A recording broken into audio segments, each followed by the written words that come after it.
Oh, everybody, we are talking the Running Man movie. Let's do this. Here today on Two Geeks and a Microphone.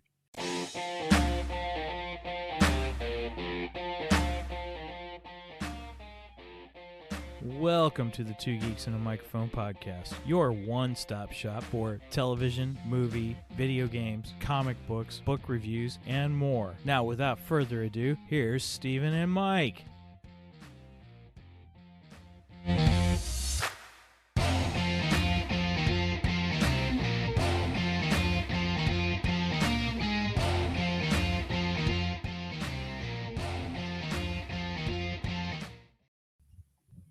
Hello there. So who talks first? You talk first. I talk first. We'll edit it in post.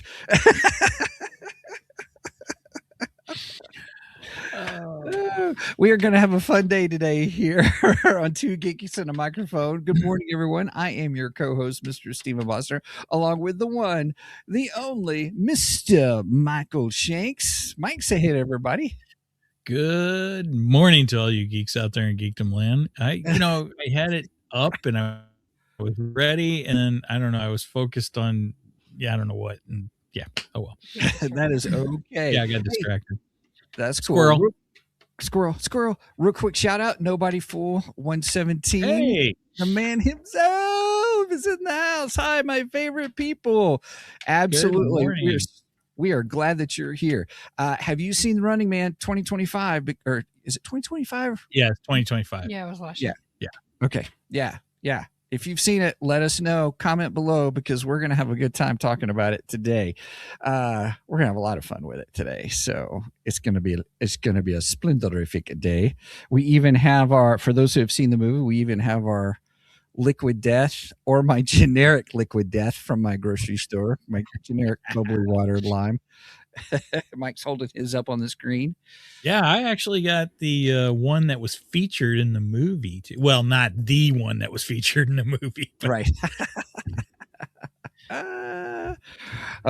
Nobody Fool says, no, I will watch it. Nice. Stay tuned. So we'll make sure that we'll do the beginning part where we talk about it, no spoilery action going on, and then we'll make sure when we hit spoilerific territory that we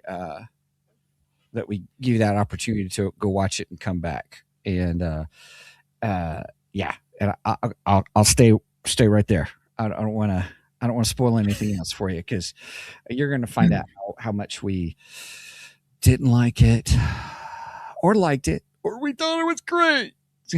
Stay tuned to find out and everything. All right. Well, we've got a jam-packed show, everybody, and pretty excited. So, Mike, you ready to just hop on into the geeky news? Well, I don't really have any geeky news. Unless you want to discuss what we talked about, but I do have Geek Car. So let's do geeky news. What you brought up, I think that's worth talking about. Okay, and let's go from there. We'll get a shot.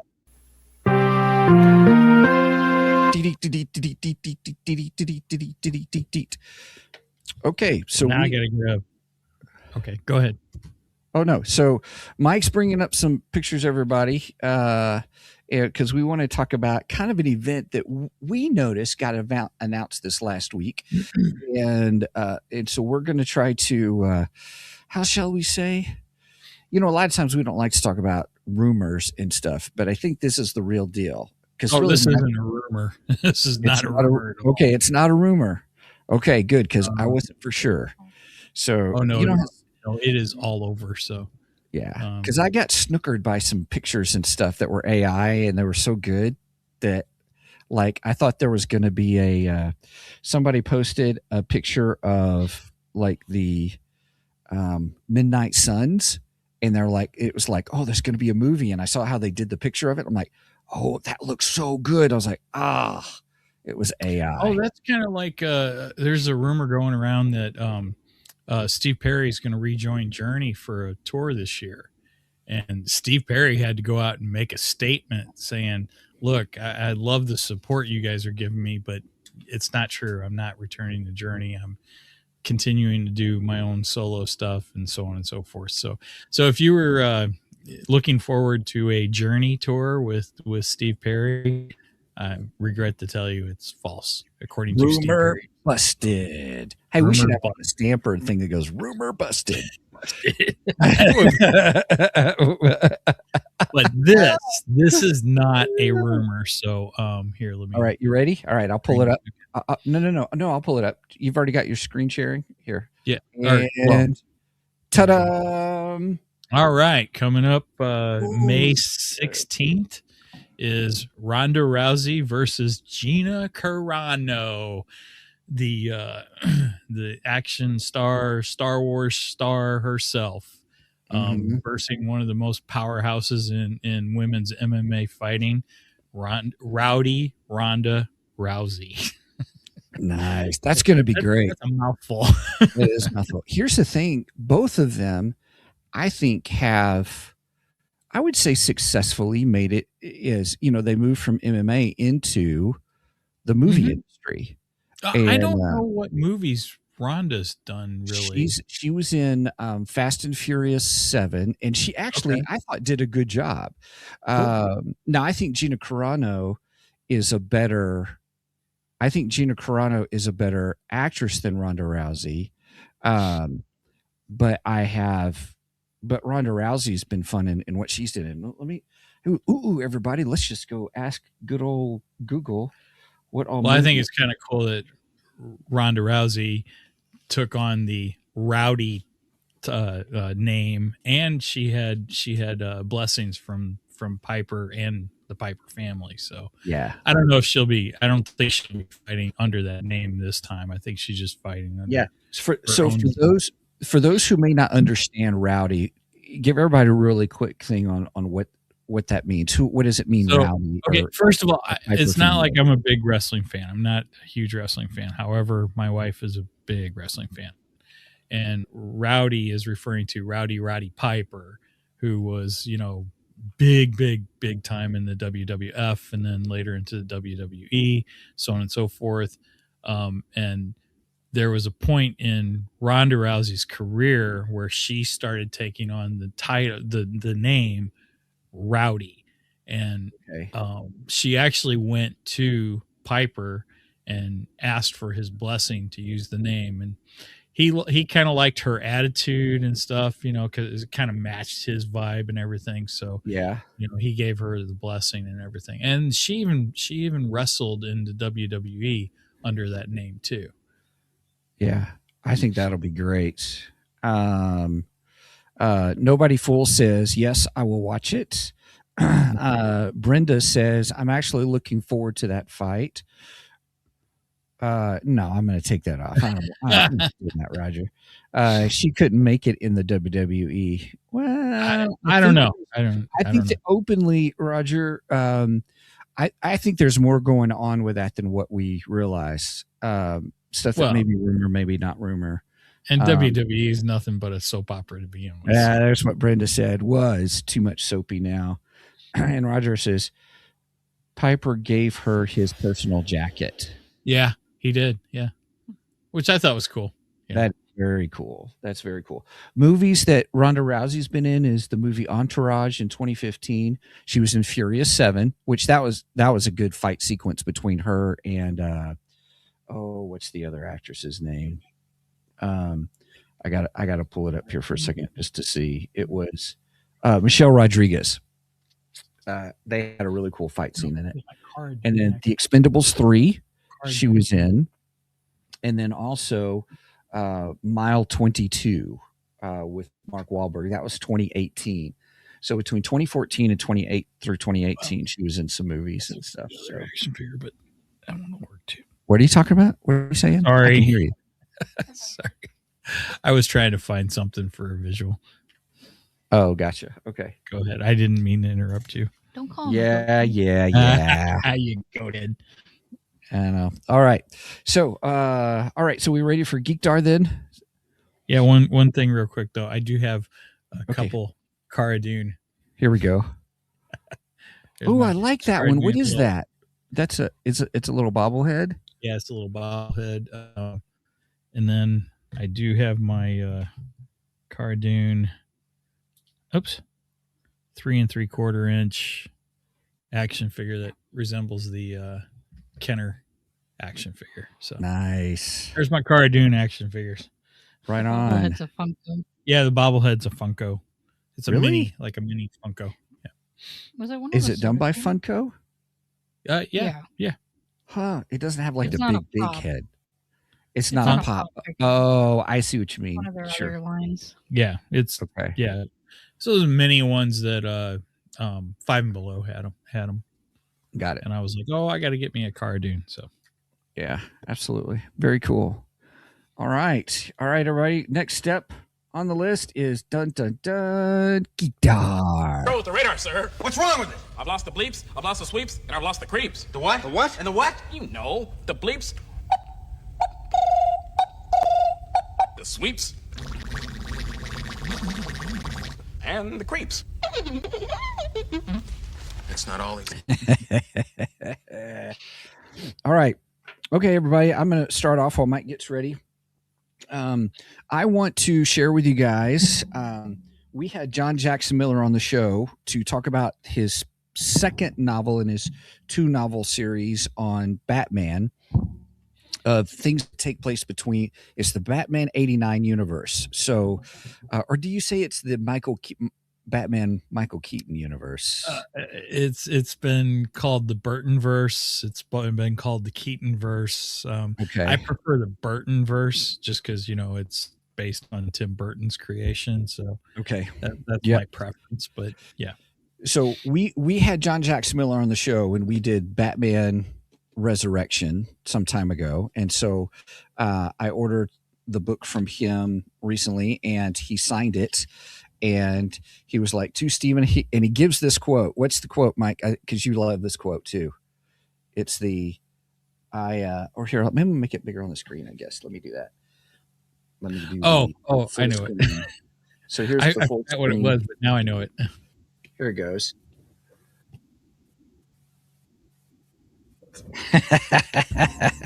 And so then we got now my green screen's coming to play because it's really green, but the Revolution book that we had him on and we talked about, which was, boy, that's really funny right there. Batman playing on the screen.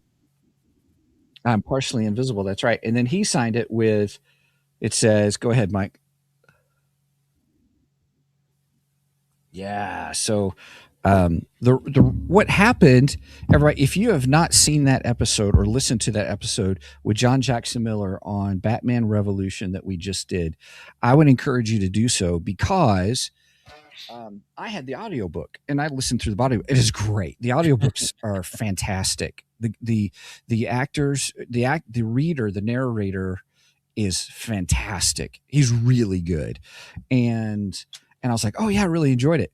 But what we found out was there are puzzles in the book that don't translate to the audiobook. So I'm going back to physical media, you guys. I don't know if we noticed that, but I was all about, digital media is cheaper and stuff like that. But I'm going back to, moving back to the thing. Or are you going to show here, Mike, let me put you full screen so people can see it. So Mike is holding up like there's a riddle me this page that kind of gets referenced in the book where you get a riddle and you get a word for each riddle. And there's a set of 4 words done 3 times. So there's 12 riddles. And then, there's 16, 4 times 4 is 16. There's, this is why Mike doesn't like math either. Right. And so they're grouped in groups of 4. So 4 riddles make, then those words, you have to figure out what those words have in common for it to answer another riddle. Then when you get those 4 answers, then you go back and those all make a master riddle. It is ingenious. And it's just incredible. So anyway, there's all those kinds of things in there. Brenda says physical books are much more betterer. Cheers, everybody. Cheers. All right. Well, so there's mine. I was super excited about that when they came in. I forgot to share with everybody. I was going to do an unboxing last week because they had come in. So And then hopefully next week I will have we ordered from this last Tuesday night. If you didn't see our Creators Corner, everybody, we had Braxton Cosby on. Great interview. Gosh, he always interviews really well. Such a nice guy. Super nice guy. And if you go to the website, Cosby Media Productions, if you order through his website rather than Amazon, he will actually give you a signed copy. Yes. And yes, it's a little bit more because you've got to, pay for shipping for those of us that may have Amazon Prime to, cut back your shipping. You should probably tell what his book is too.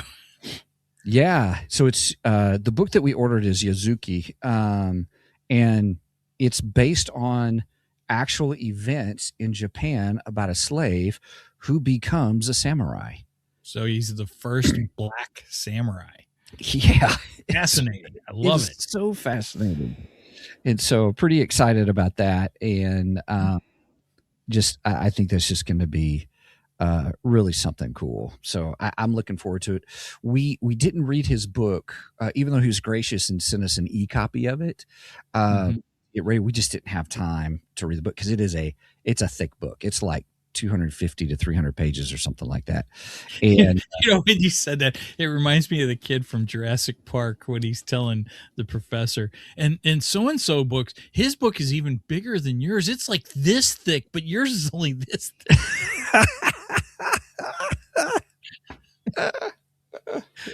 Oh, sorry, that just popped in my head when you said that.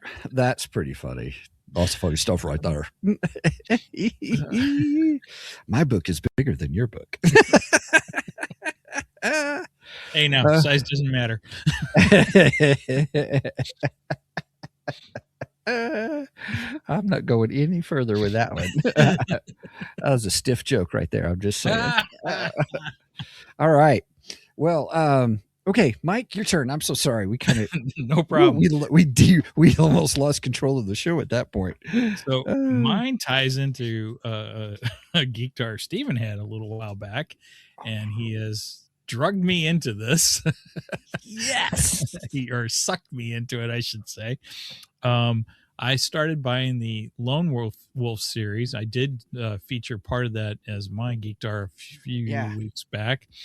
But I had accidentally bought books 6 through 12. Yeah. And then I went back and I bought 1 and 2.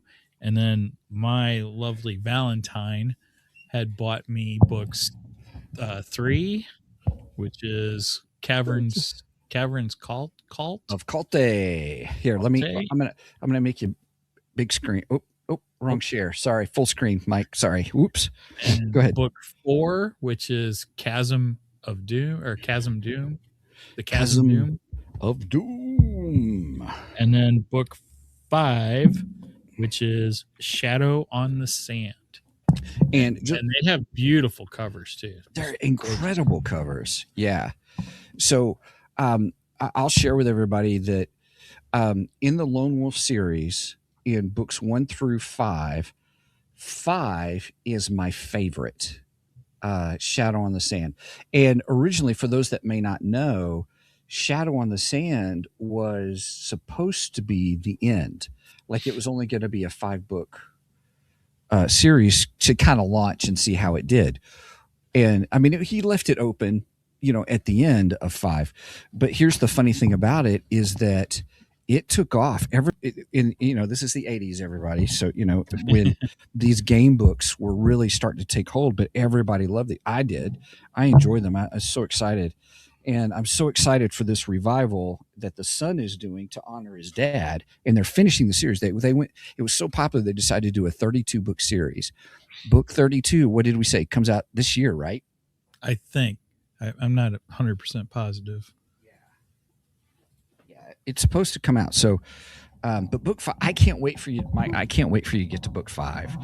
And so, Mike, do you want to tell everybody the idea you had of one of the things we want to do for our Ko-fi subscribers first, but then we'll release it widely after the Ko-fi subscribers have some time with it first. So, for Ko-fi, as a Ko-fi only, Steve and I are planning on doing a book playthrough. And so we will actually be creating the character on screen, so on and so forth, and playing through at least the first book, and then we'll see how that goes, and then maybe do more after that, though. But doing the whole dice rolling and all the whole bit. Yeah. Now the book actually it's designed to where you don't even need dice, because they have the number sheet, the random number they have sheet. a table, so you can just close your eyes and pop your pencil eraser right on a spot. And so there you go. There's the random number sheet. Here, I'm showing everybody now, full screen. There you go. But Steven and I want to do, or at least I do, we want to actually use dice, because it also says that you can use a D10. A D10, yes. Right. Yeah. And that's going to be fun. I think that's going to be a blast. Oh, and I have a Fantasy Plus. Well, technically, you can do it as a subscription, but I supported them on Kickstarter.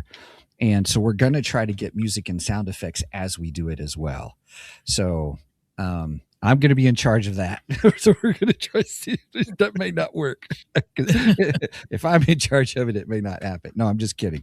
But I'm pretty excited about the opportunity for us to do that.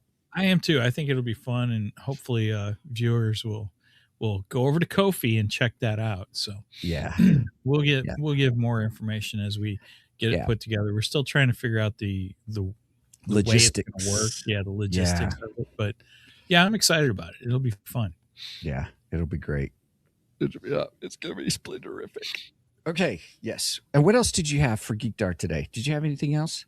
That's all I got for today. I went and picked up some comic books, but nothing I'm like really super excited about. It's just some Batman and Robin comics, but nothing over the top, cool. Have you continued with Absolute Batman? I haven't got the second volume yet, if that's what you mean. Yeah. I did read a few more issues on DC Infinite. Oh, okay. So you're still reading on DC Infinite, then? Yeah. Okay. But because I haven't as far as I know, the second volume hasn't been released yet. So but I did read a few more. So how are you liking it? Oh, I love Absolute Batman. Yeah. I plan on continuing it for a while. So okay, we should do it. We'll do a follow up when the second volume comes out, because I wasn't, guys, if you haven't heard our episode on that, please go back and listen to that episode, because I was pleasantly surprised. I was not sure. And in the show, you'll hear me tell Mike, I told Mike, thank you, because I wasn't sure about it. And he even got me a copy, which is very gracious, a copy of the first Absolute, Batman issue 1. And it is really good. It is. And I was just pleasantly surprised. So, and I think I got to start reading the DC KO comic books, the DC Knockout comic books. Yeah. Because they're pitting different DC characters against each other in the boxing ring, so on and so forth. And they're like, the entire Bat family is involved in this at some point. So you got different Batmans versus different Batmans. And I think, well, number one, we're getting the Red Hood Batman. So his version of what his Batman would look like, Jason Todd's Batman, which sounds pretty darn cool. And I believe we're getting the current Batman, from the current series, versus the absolute Batman, which will be one epic fight, in my opinion. Yeah. I don't even know who I would root for. I mean, I know who I'm going to root for out of Batman versus Jason Todd, of course. Yeah. I'm going to go for Batman on that. Not sure who I'd root for when it comes to Batman versus Nightwing Batman. That would be tough, Dick Grayson Batman. But yeah, the Absolute, that's even harder to choose. Yeah. Yeah. Very much. So I think the only one I can have a clear, definite choice is Batman versus Jason Todd. Just because I like Batman just a little more than Jason Todd. So all good. That's funny. All right. Well, you ready to hit the main event? Yeah, let's do this. Awesome. Let's do it. It's time for the main event. All right. Well, I know Megan also watched this. And so, Megan, is it okay to bring you in for our discussions today? Yeah.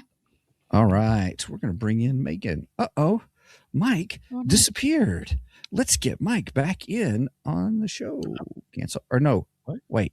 I'm up there. You're there.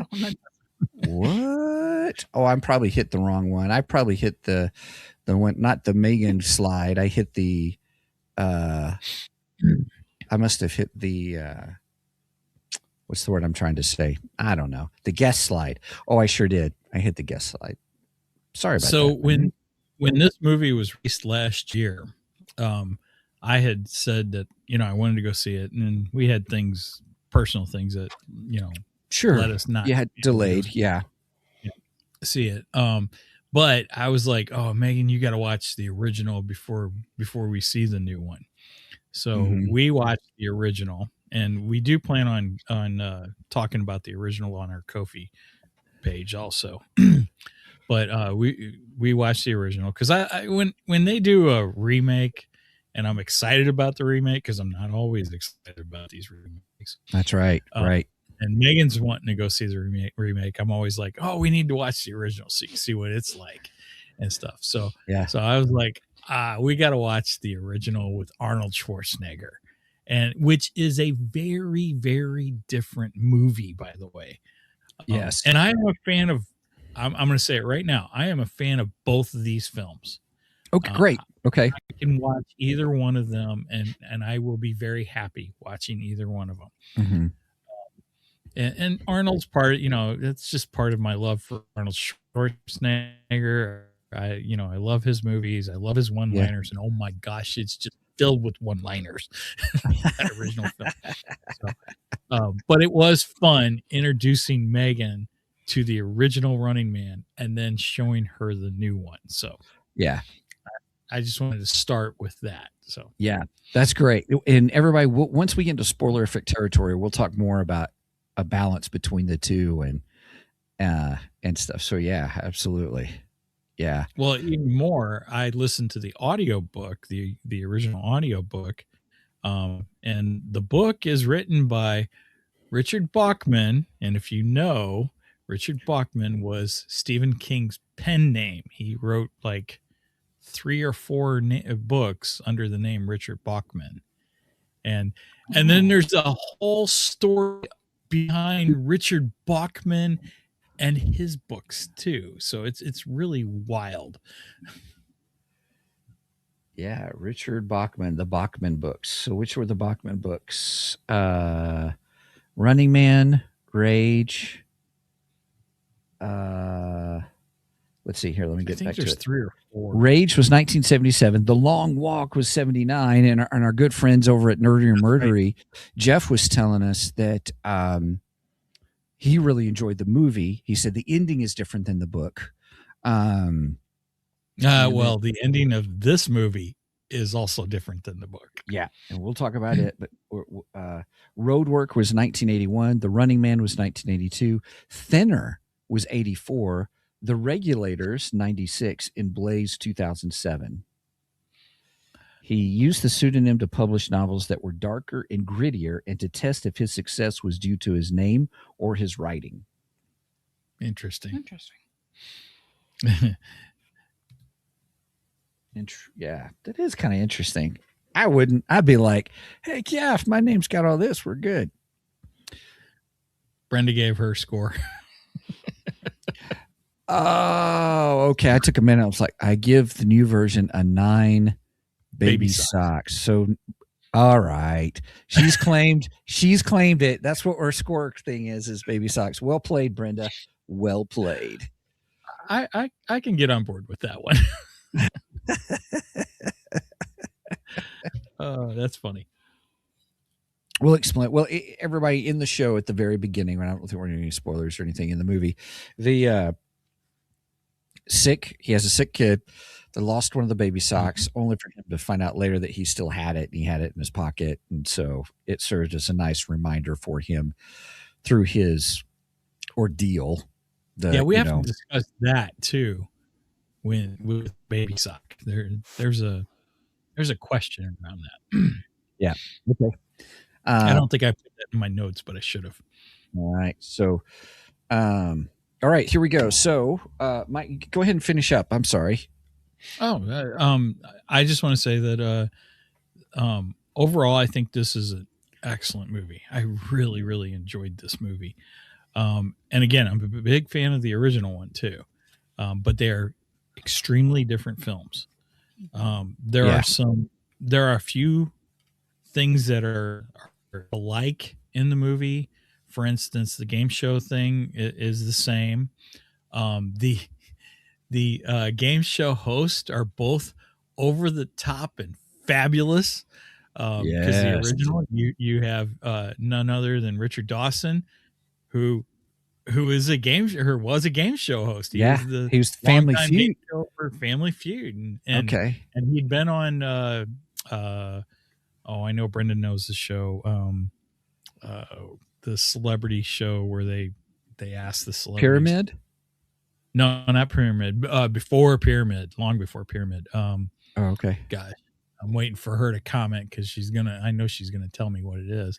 It'll take her a few minutes since we're delayed. Anyway, he was on that show also, and Richard Dawson he's just amazing as the host in that show. Yeah, Match Game. Thank you, Brenda. Anyway, he's amazing, but the guy they got for the new one, I love him just as much as Richard Dawson, and he's even more over the top, and it's fantastic.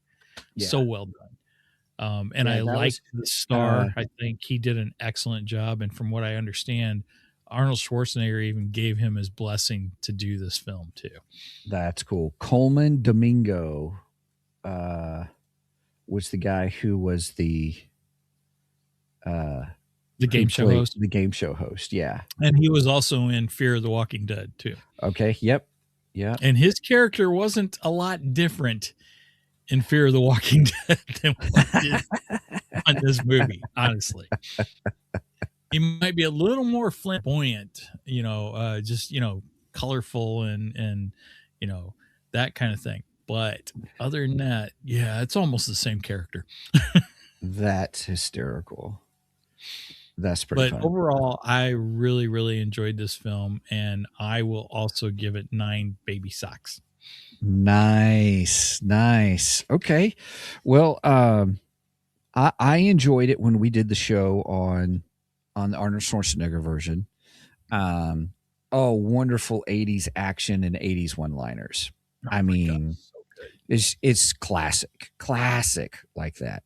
And then, and so I didn't know how this new one would be. And and we watched it. We didn't go to the theater to watch it. We watched it at home, but I went ahead and I was like, I really want to see this movie. And I'm like, well, for the cost of how much it is to go see a movie nowadays, it's almost the same price as buying it. And so I just went ahead and bought it because I didn't really want to go to the theater. And I am so thankful I did. It was a risk, but I was a happy risk. Once we watched it, Kelly liked it. She enjoyed it even. And I tell you what, the action was great in it. The comedic elements were in it. You really got the whole aspect of how the media changes things. It kind of reminded me of The Boys a little bit. It made me think that The Boys, from how superheroes became marketing and stuff, they got that idea from The Running Man. You know what I mean? So okay. that's I'm not saying they actually did, but it made me wonder about it, and how things get thwarted and twisted, all for the sake of ratings and things, and definitely agree with you. This I'll give it 9 out of 10 baby socks. And isn't that true life too? You have socks, but for whatever reason, when you're doing your laundry, you lose one, and you can't have a full set. What happens is your sock turns into a Tupperware lid. That's so true. How many? You always got Tupperware lids that you can't find the the container that goes with it. So Yes, your that was a sock good one, blows Mike. off and turns into a Tupperware lid. That's a good one. That was good. That's that got me tickled. So it was fabulous. It was worth buying on Fandango. I have Fandango at home, and it was worth buying. It's well worth the watch. It really is. Agreed. And Megan. Now, oh, sorry. Okay. I was just say if you could go see it in the movie theater, would you think it was worth seeing in the movie theater? Yes, on the big screen, absolutely, because of how some of it was filmed and stuff. Yeah. Absolutely. Agreed. Yes. Okay, Megan. I do like both, but I really like this one. Much more better. Much more betterer. Ah, nicely played. Cheers, everybody. And I have a monster for a specific reason. Yeah. But yeah, I just lost my train of thought. You like the new one better than the original one. I do. And it gives me very Hunger Games vibes. I know it came first. And I do think Suzanne Collins really got inspiration, because if the newer one is more like the book than the original, then I really think Suzanne Collins got inspiration from The Running Man, because there's so many similarities. Yeah. And now I just want to read The Hunger Games again.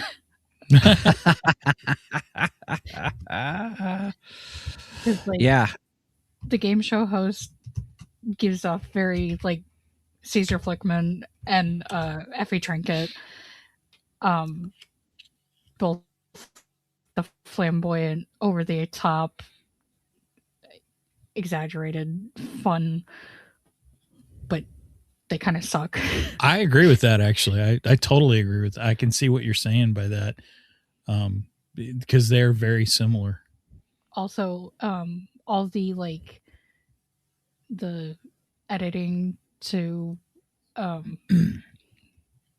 present a particular narrative. Yeah, that also fits the Hunger Games, because they do the same thing.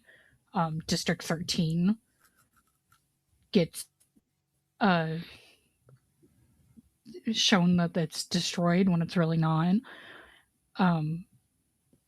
Yeah, there's so many similarities. I had more when I was watching it. Yeah.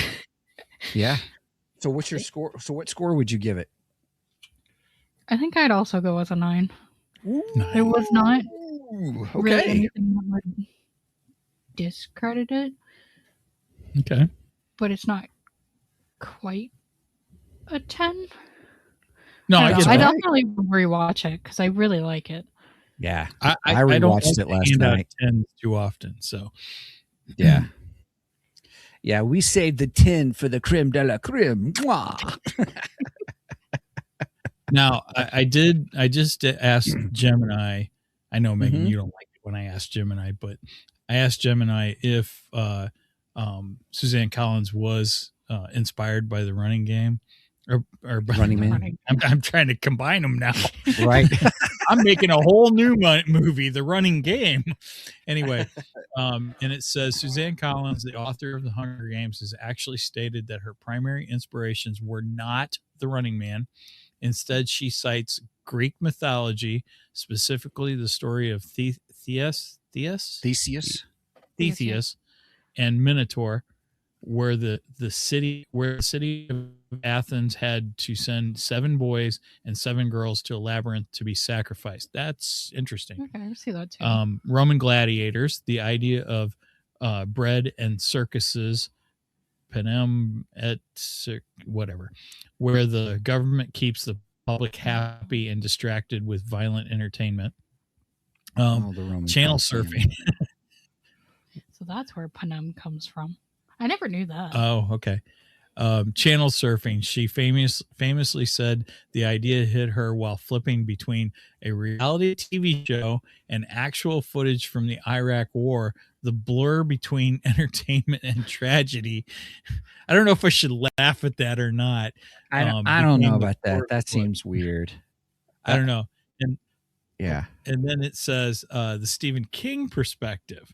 Stephen King himself has poked a little fun at the similarities. When Hunger Games first came out, he wrote a review where he called it not unlike The Running Man. Yeah. The shared DNA. Both stories feature a desperate protagonist entering a lethal game to save a family member, Ben for his daughter, Katniss for her sister. The satire, both are heavy satires on how the media turns human suffering into spectacle for the upper class. Yeah. That's pretty interesting. Yeah. So there you have it. She was not inspired by The Running Man. Right. Yeah. On record, she's not. True. Right. I deny the similarities. Oh, no. And even King pointed it out himself. So, yeah. I think that's interesting. Yes. All right. Are we ready to hit spoilerific territory? Sure are. All right. Spoilerific territory. Well, real quick. Let me do this for nobody fool. The big premise is you've got a gentleman who is beaten down by the system, can't get a job because of, he's in the movie where he has tried to do the right thing and he kind of gets punished for it. And he gets blacklisted, and so he can't get a job. So then he tries out to audition for a show, but they pick him for The Running Man, even though he told his wife he wasn't going to do that because he needed the money because his daughter was sick. And so he's got to do whatever it takes to, get the money needed to save his daughter's life, who just had the flu. And I thought that was a good thing, a good aspect to say, hey, even the flu is deadly for the people in this class. People who are just trying to make ends meet. And so then he goes, huh? Similarity. Oh, you're right, Megan. That's another similarity. That is another similarity. Because in the poorer districts, they were always dying of the most simple illnesses. Mm-hmm. Yeah. So that's the premise. He goes on the game show and he has to survive, and there's hunters that are after him, but also the public is incentivized to, to take picture shots and so it was, they get money if it leads to a kill or something like that. It's crazy. So, or if they do the kill.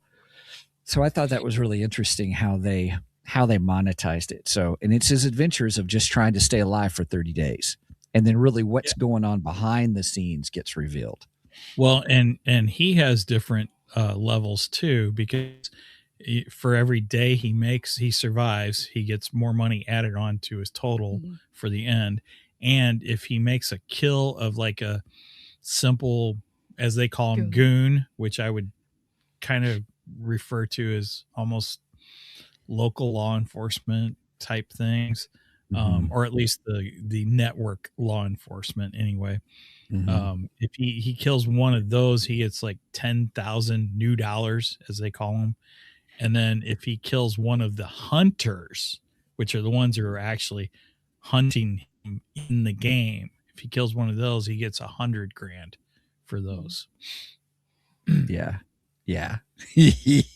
So there you have it. So there's the premise of the film. Does he survive? Does he not survive? Well, that's going to be a topic in the spoilerific territory. So there you go, everybody. We are now entering. I wonder if we should have some kind of music ding dong or something. We are now entering spoilerific territory. We do have spoiler music. We have. Oh, right.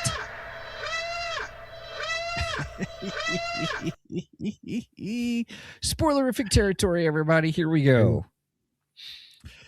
All right. So, what shall we discuss first, Mr. Michael? Okay. Well, I don't want to jump right to the ending. Oh, okay. One of the things I liked was in the beginning of the film, he's there with his daughter, and he's watching these game shows that they show on what they call freebie, which I think is funny. Yeah, because we have a freebie. Right. I wonder how Freebie felt about this movie. Right. And I think Freebie is Amazon. Is it really? Let me ask. Here, a second. is Freevee channel. Ah, dadgummit. It is Amazon. It is Okay. Amazon. So anyway, it was shut down. The app was shut down in 2025, but they still have we Freevee. still have it. Yeah, I think we do still have it. So Anyway, go ahead. Sorry. but he's watching these different shows and he's taking notes of how much people win for the different things they do, on the show. Mhm. And one of them is a very large individual running on a treadmill on his.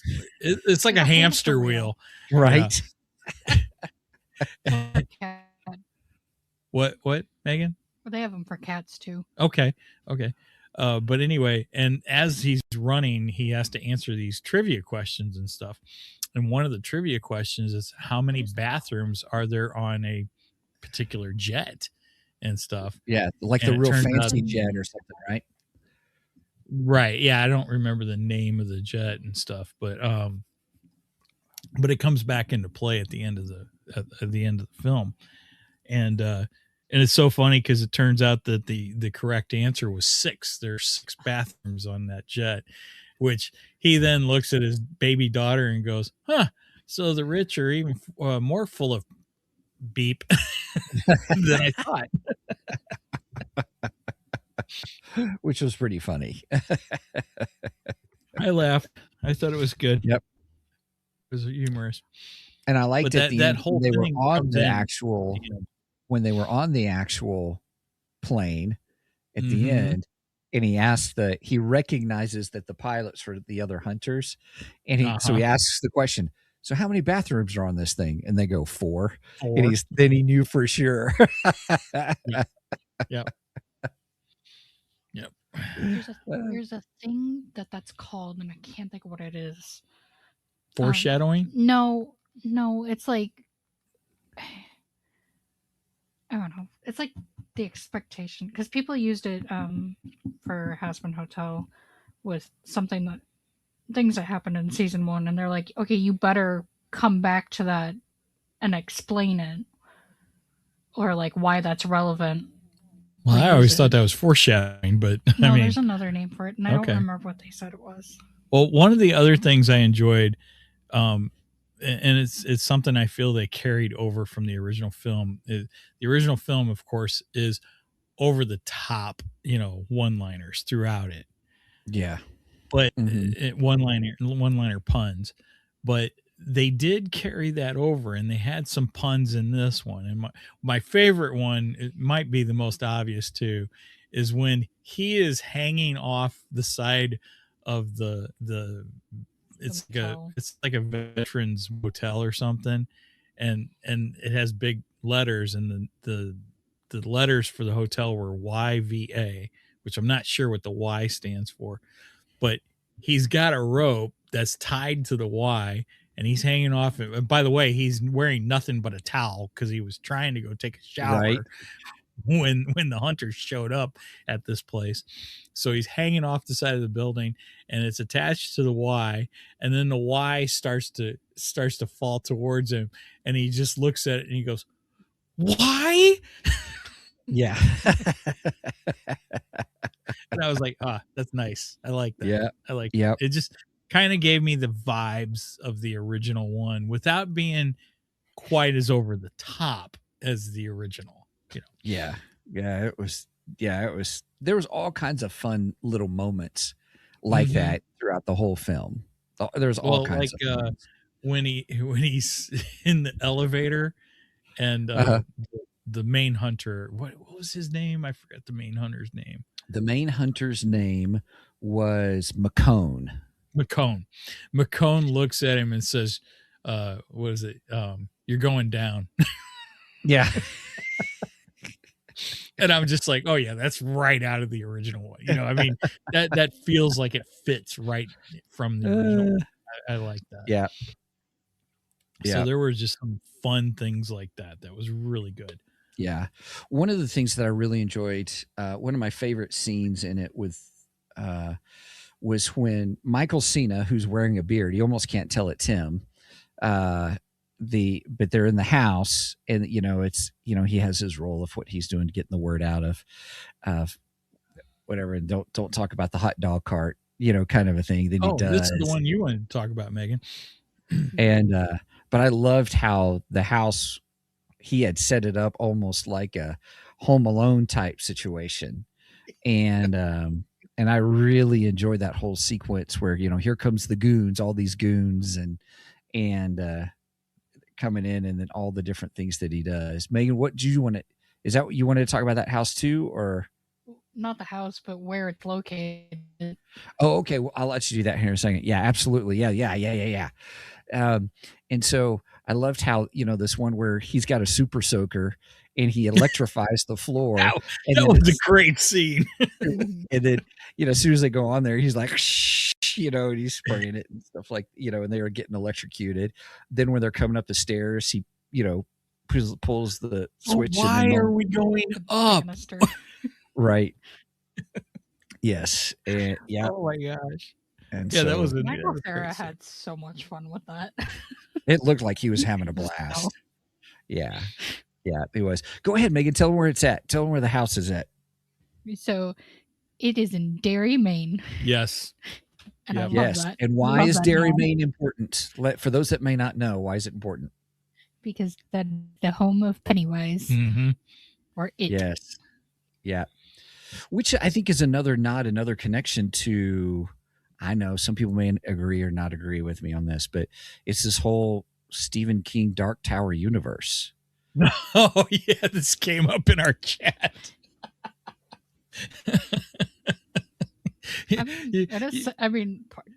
They were in Derry.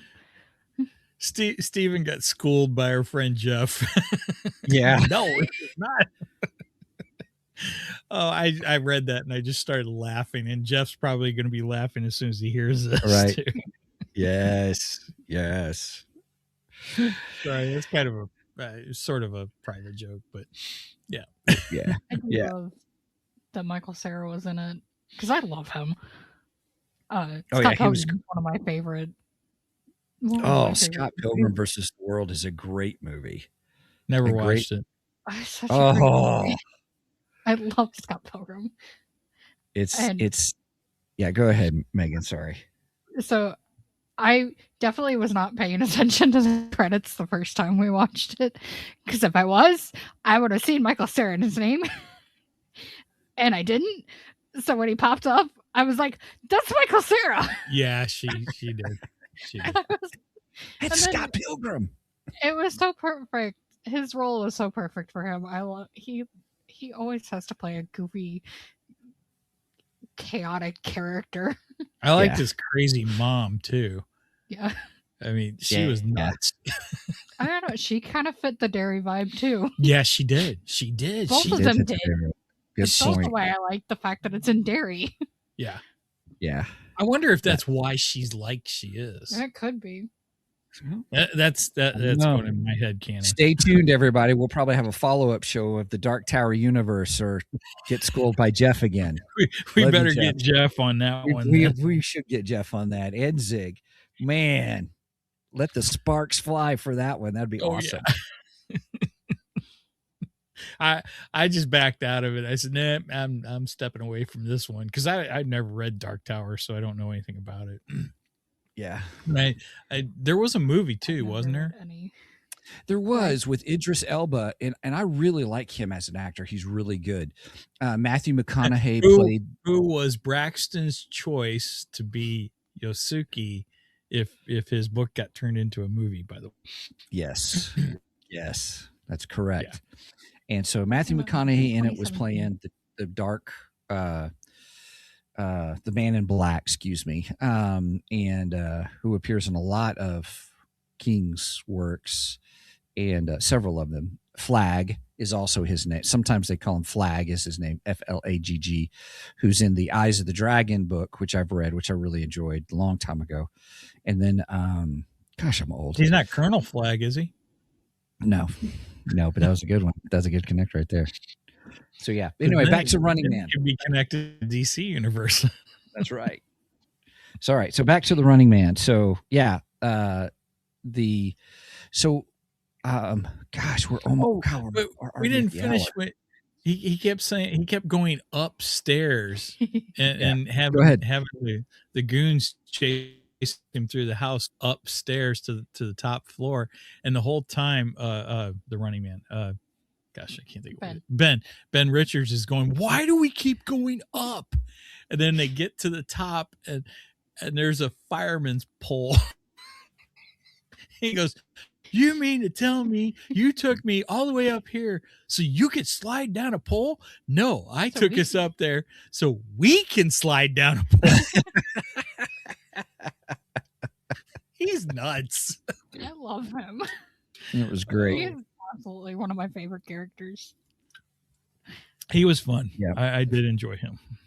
He was. Yeah. So, what else did you want to bring up, Mike, on our journey on good old Running Man show?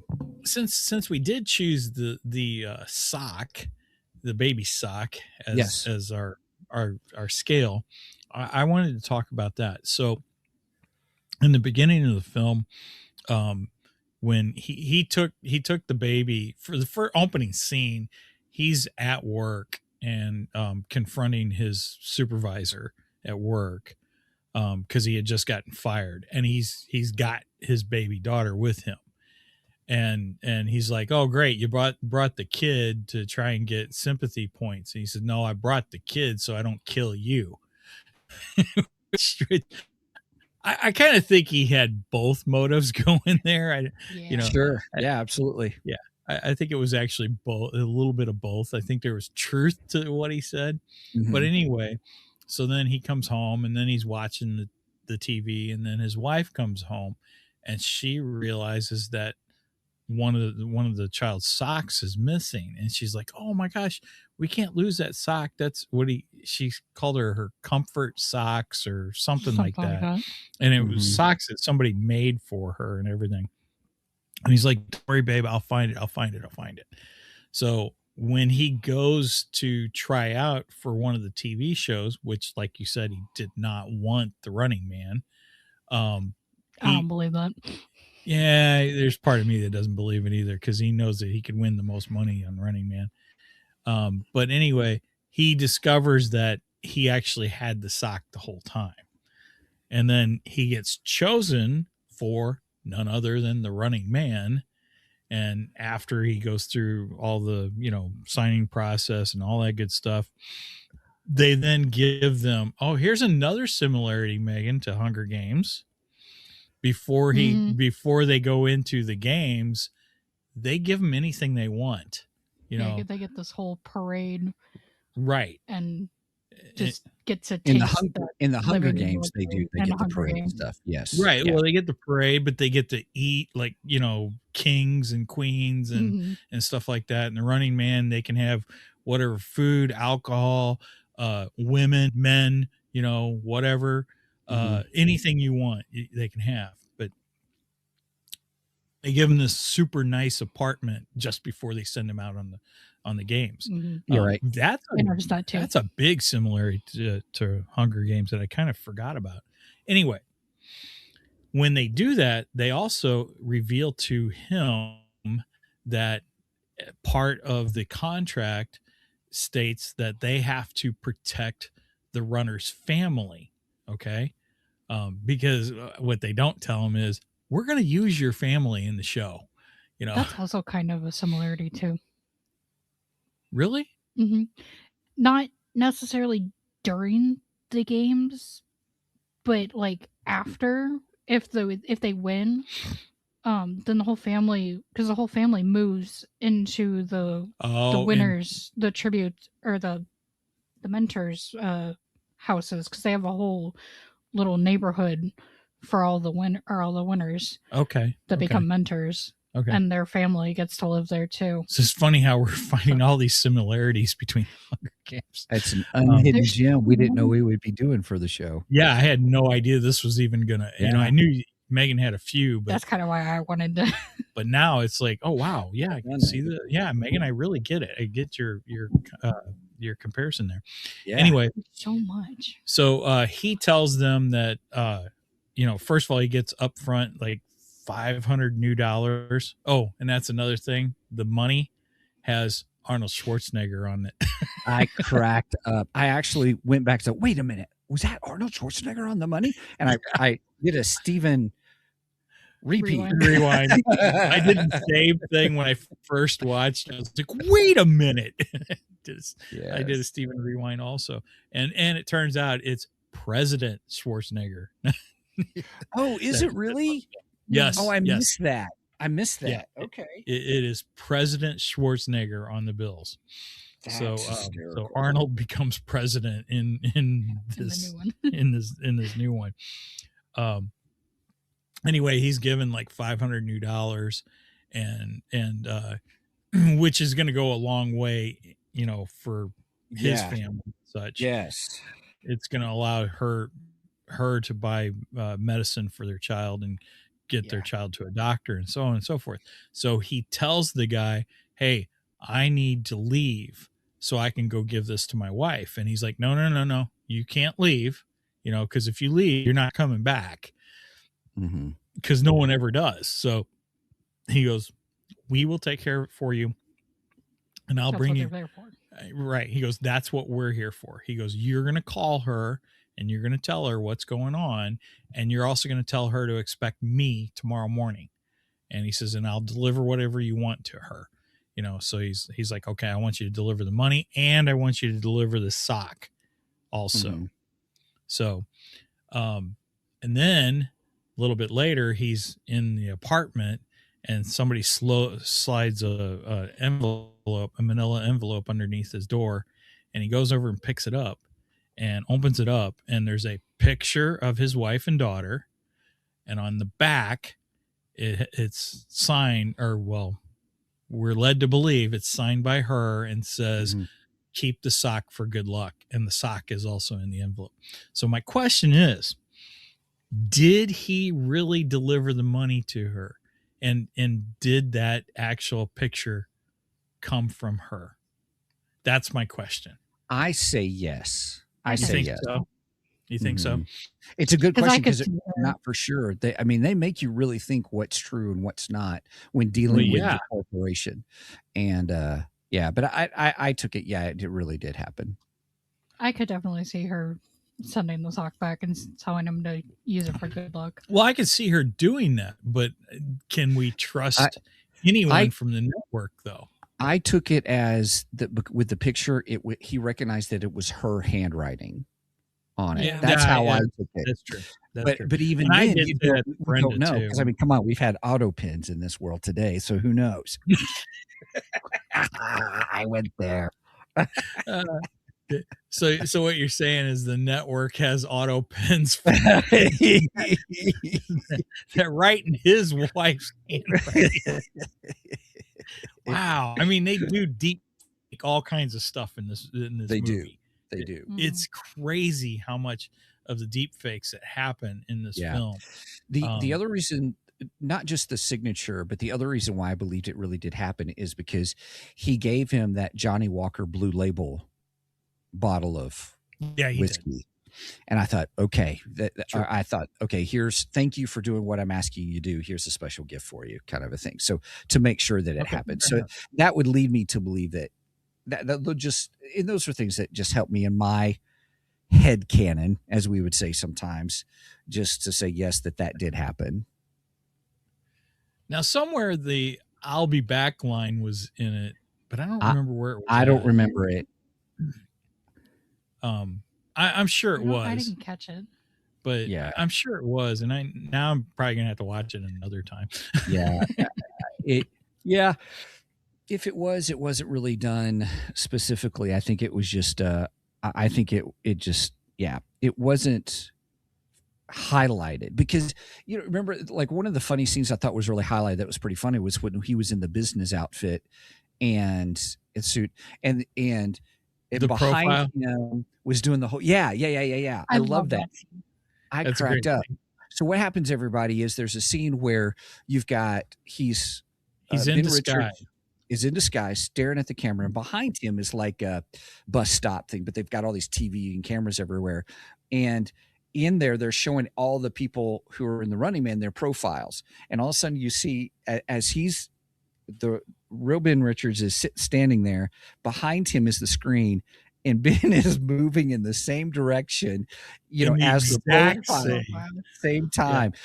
I'm looking straight at the camera, I'm looking to the right, and I look to the left, and both are doing it at the same time. And it is funny. So, and I'm just saying that was really highlighted. So that's why I'm saying, I don't know, even if I'll Be Back is in there, it wasn't, if none of us saw it, then that means it really wasn't highlighted, and it was really subtle. But I see them doing it. I can see that happening because, it's another callback to Arnold Schwarzenegger, and I think they wanted to give Arnold some props, for being the original star of the original film. Let's see, the other thing. What was the other? I had something on top of my head, and I forgot what it was. Dang it. Fudge sickles. Well, I will say this, which was I struggled, everybody, because I was like, Mike would talk about what's from the original movie, what's in the book, and then what's in the new movie, the updated movie. And but one of the things, because I haven't listened to the book yet, I've got it, and but one of the things that was the sled, at the beginning, we're going to drop you into the field, and I was like, oh, they're doing that, so that must be in the book. So when they did that, I looked at Megan and I go, you know what that reminds me of? That reminds me of that water ride at the Six Flags water park, where you get in this tube, and then they even have the little countdown, 3, 2, 1, beep, and drops. Drop you. Yeah. The floor. And I'm like, it looks exactly like that. It looks identical to that ride at Six Flags, which I would never get on, by the way. Yeah. I thought you were going to go to the Goonies. Oh, the Goonies? Yeah. Where they do there's this whole water thing part where they're sliding down, and then they all fall into the lagoon where the pirate ship is. Ooh, spoiler alert. It's been around. I don't forever. know. The whole tube thing looked identical to that thing at Six really Flags. It really did. I forget what they call that. The hurricane something. I thought I had my notes here somewhere. But anyway, as soon as I saw it, I was like, that reminds me of that thing at Six Flags. The other thing I thought was interesting, and some people might disagree with me, but the goons, all the network, the guys in the black, the security guys, they just kind of reminded me of George Lucas's THX 1138. His guards in that. I haven't seen that. I haven't seen I know everybody. I haven't seen THX. You know what? I've never watched it from beginning to end. I've only seen clips of it. So we might have to do THX 1138 for classic sci-fi on Ko-fi then. I'll add it to our list. But I have seen pictures, from it, and to me, it just kind of reminded me of those guys, his guards in that, although they have silver faces in it, but and I think they carry some kind of stick like the guards in this did and stuff. Yeah. And I don't know. I just got a very THX 1138 feel. Okay. That's, so maybe there's some inspiration from George Lucas in this too. Mm-hmm. And I mean, that movie's all dystopian future. Yeah. Yeah. I'm adding THX to our list. Okay. You think what, Megan? I think they might have gotten rid of it. Oh, really? Because I went and tried to find the. Maybe they decided it was too dangerous. Unless it's just under the tube slides. I don't know. We haven't been to Six Flags in several years. I know. Now, so. Well, I went last year, but not to. Oh, yeah, but you didn't go to the water park. Yeah. No. So. Yeah, you can. It's on Fandango, Google Play Movies, Amazon Prime, YouTube. You've got to rent it or something, but okay, but yeah, I'm finding it on the website. So yeah, we might also have to do Kurosawa. Yeah. Don't ask me how to spell that. The Seven Samurai? Yeah. Yeah, we should. Yeah. Because that's a major influence to George Lucas. So Yeah. anyway, And Squirrel. it's also the major influence to the Magnificent Seven Westerns, by the way. So, yes. Anyway, yes, going on. So, do you want to talk about the end? Let's talk about the end. Oh, yes, definitely. We have to talk about the end. So there's a big controversy about the end of this film because the book ends one way and the film sort of does it and then veers off in a different direction. Okay. And from what I'm reading, some fans love what the movie did. Mhm. Other fans who are like diehard of the book hate what the movie did. Okay, so here we go. Spoilers, everybody. Once again, spoilers to the huge end. spoilers. So what, Megan?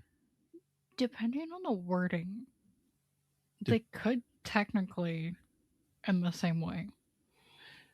Well, Because the book still could technically end that way. no, because King has said that there's a difference. But So- King also gave his blessing to the way they ended the movie.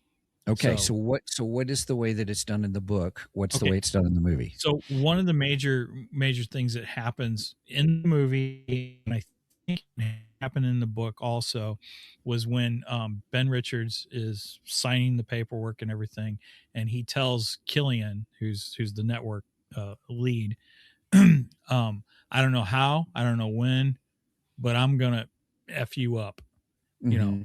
And Yeah. so at the Is that in end the of book? the book, Is that in the book? That phrase? I think it was. I think that Okay. same phrase was used in the book.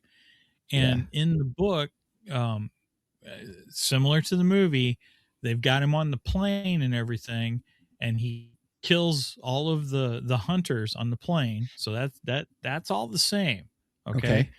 But the difference is in the book, remembering what he told Killian, he purposely crashes the plane into the network building.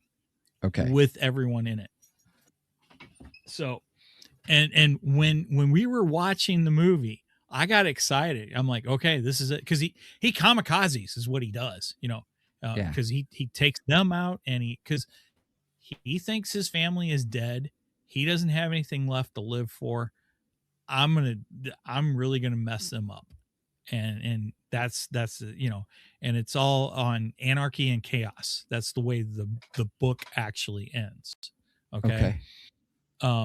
So and he crashes the and that is the end of the book. Okay. In the movie, he's in the plane, he kills off the hunters, and Killian tells him, hey, we want you to sign on as a hunter now. We want you to become one of us. And that was the cool twist that the one who was in the first one was McCone. Right. McCone is the one who they said in season 1 is the only survivor of the Running Man series so far. And he lasted 29 days. Right. He lasted 29 days. So they gave him the deal, and he became not only a hunter, he became the hunter. Yes. You know, he was the one they all watched it for and stuff. And so basically they're telling Ben Richards, you're going to replace him. You're going to be the new McCone is what it is. And we're going to make you much more better. Cheers. Cheers. Have a nice drink of liquid death. Anyway, which was in the movie, if we didn't say that already. Yes. And it, Monster. Yes. Oh, yeah. You didn't mention that, Megan. You forgot to mention the fact that Monster. I was trying to. I'm sorry. And it was during the house scene too, wasn't it? No. Oh no. It was the host. Was it the host? Yeah. Okay. He's drinking a Monster, and he offers it to Ben. Right. Yeah. And Ben's like, no thanks. Anyway, so yeah, Monster and Liquid Death were in it. But Liquid Death is actually a sponsor of it, because if you go on Liquid Death's website, they actually have Running Man page on their website, which is That's awesome. hilarious. Anyway, so Killian offers him this and everything, and tells him, if you don't do this, we will intentionally crash the plane into the network building and make it look like you did it and everything. So they completely changed it up and everything. And the plane does crash, so on and so forth. But the difference is Ben Richards lives, and I don't think it actually crashes into the network plane. No, because they bomb him down, basically. Right. They bomb it down, and then everybody in the audience rebels against the network, basically. So that's the major difference. Instead of a ending with an anarchy, it's more of a rebellion is the difference between the two endings. So I mean, similar feel and similar vibe, but definitely different endings. And I remember when we watched it the first time, I told Megan, I go, "Oh, he's going to do it. He's going to do it. It's going to end just like it did in the book." And I was kind of excited. And then I went, "Wait a minute, what the heck happened here?" Right. That's not the way the book ends. Yeah. I did have that moment of anxiety of like, no, wait a minute. That's not the way the book ends. Yeah. But I think I do like the way the movie ends, because it kind of gives him a happy ending at that point, which the book did not. There was no happy ending in the book whatsoever. Okay. Yeah. I have an important question. Sure. You've consumed the book in some form. So how well does the movies hold up to the book? The movies? Yes. Both. The first movie does not hold up to the book at all. There's very little difference. There's very few similarities in the original film to the book. The biggest similarity is the game show aspect. That's for the Arnold Schwarzenegger movie. Right. For the Arnold Schwarzenegger movie. Right. But the new movie is very, very close to the line. There's a few things that they leave out in the new movie than in the book. There's more details between. Oh, we didn't even talk about the brothers who help Ben Richards, which I really love. The two brothers are great, and they're trying to help their sister, who their sister is dying of cancer, so on and so forth. But they have a good spotlight on those two in the movie, but it's a much bigger spotlight in the book, so there's some details that they don't touch, but then again, you got a 2-hour movie versus a book. You can only cram so much. Right. You can only cram so much into a 2-hour movie. So for that matter, I think they stay pretty faithful to the book, with the exception of the ending, because they changed the ending. And some people say they changed the ending because they didn't want to end with a plane crash terrorist style type thing in this post 911 world we live in. I mean, selfishly, it's because they knew they would aggravate and piss off Stephen Boster with a bad ending that's going to everybody dies. Just saying. So you would say it's a good adaptation. Well, you know what? I don't like every movie that ends with everyone dying, and Megan and I will discuss that in a couple weeks. I'm just saying. But I thought it was a good movie. I thought it was a good end in the book. But now, after watching the film 2 times, I think I like the ending of the film better. I really like the ending of the movie. I really do. I do too. I really enjoyed it. There's an escape pod, because this is a super fancy plane, and the cockpit, becomes then someone finds the flight recorder, and here's what really was said, how we've been lied to, and then the whole scene with his wife and daughter getting groceries, and then he appears and stuff. So. Right. Oh yeah, that was another thing we forgot, the conspiracy guy. Well, I mean, he's one of the brothers. Yeah, he's one of the brothers. Yeah, that's the reason we forgot that. But I loved his explaining of what really happens behind To the games, running yes. to the general public. I thought that was great. Yes. And then you had Michael Cera's character and his magazines. Oh yeah, he did. Those got spread at the end. Yep, those were good too, and that Mom played made a into that. comment. Oh, I was off the comments, so It was a long comment. I knew it was going to take us a while. Just kidding. Here, I'll put it up so everybody's in, and I'll read it. All right, here we go. I love the rich girl and her journey to realize the truth about the media. She started out thinking it was fake and ended up helping show people. So good, her character arc. Started out only thinking about herself and then showing what the real world was like.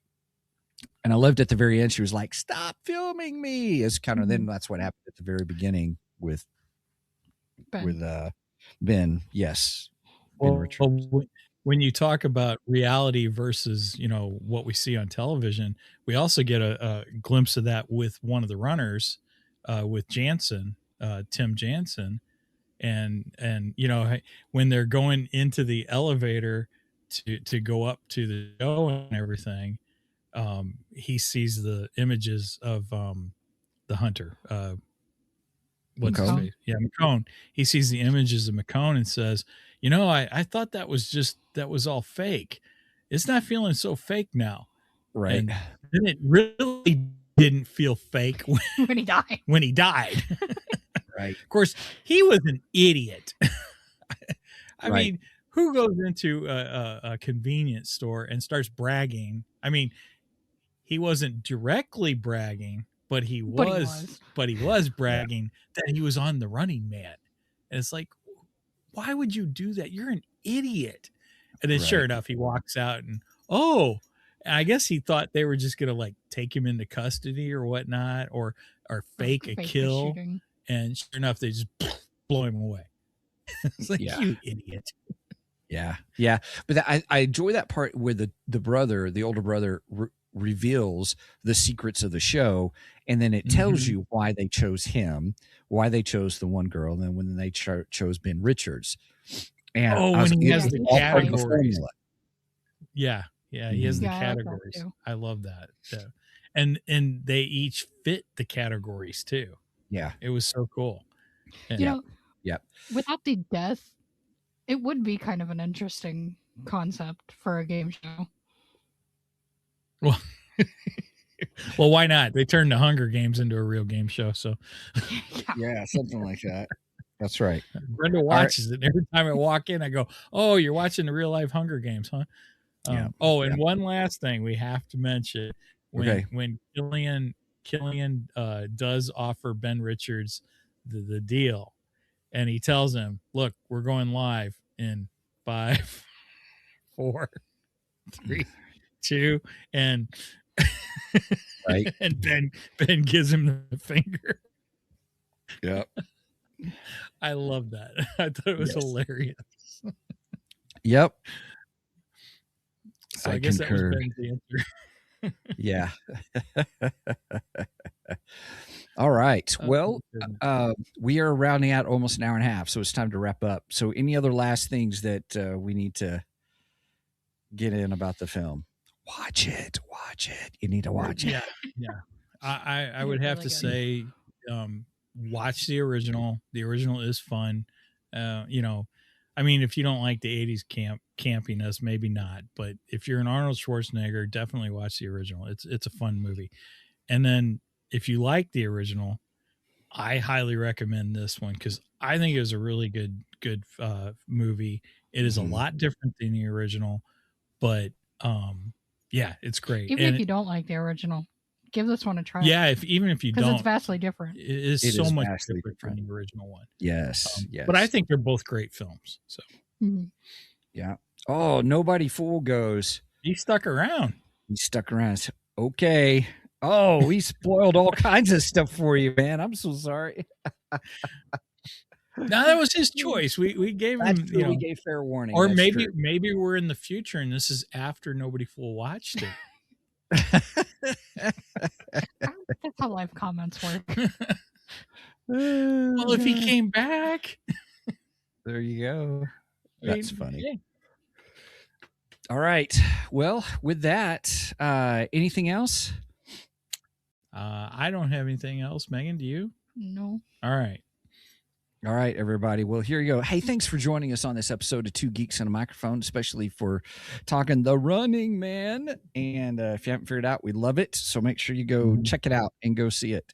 In the meantime, if you want more Two Geeks in your life, go ahead and check out www.twogeeksmic.com. That's the number 2, GEEKSMIC.com. That's our website of where all things Two Geeks, where you can get to it's really the hub to everything else that we have. If you want to check out our merch page, it's www.twogeeksmic.merch.com, the number 2, GEEKSMIC, and then just add the word merch to it, MERCH.com. If you want to help support us, and we really would appreciate it so much, we go to Ko-fi.com, ko-fi.com/2geeks. That's the number 2, GEEKS. The reason we use Ko-fi, it's kind of like Patreon, if you remember Patreon, but we like it much more better. More better. Cheers. You know, they don't take out as much money, just saying. And so then anyway, but also if you want to reach out to us, best way to do that is to contact us through our email, which is show@twogeeksmic.com, SHOW at the number 2, GEEKSMIC.com. Mike does a most fantabulous job of keeping up with that. And I know if you are a creator out there who does comic books, even film and stuff, reach out to us, because we have our Creators Corner that we like to do, that we're starting to do on Tuesday nights. People who reach out, and it's just kind of fun to connect with other creators out there. Yes. And if you made it this far, please make sure and go and like and subscribe to us on all the socials and follow us over there. We are active on Facebook and Instagram as far as the posting side of things go. And I try to share sometimes funny memes. Sometimes I might steal them. Sometimes I might create them. Who knows? And it just funny, relative information on those platforms. And also we share on there when we go live. And speaking of going live, we go live every Saturday morning at 9 a.m. Central Standard Time. You do the math on the rest, because I don't like math. And we are live on Facebook, YouTube, Twitch, and Rumble, which actually worked today. Yay! All right. With that said, any last words, funny anecdotes, one-liners, whatever? Nope, we're good. Okay. All right. So with that said, please do not Steven skip this episode, because we are much more better than the rest. Cheers. And I'll be back.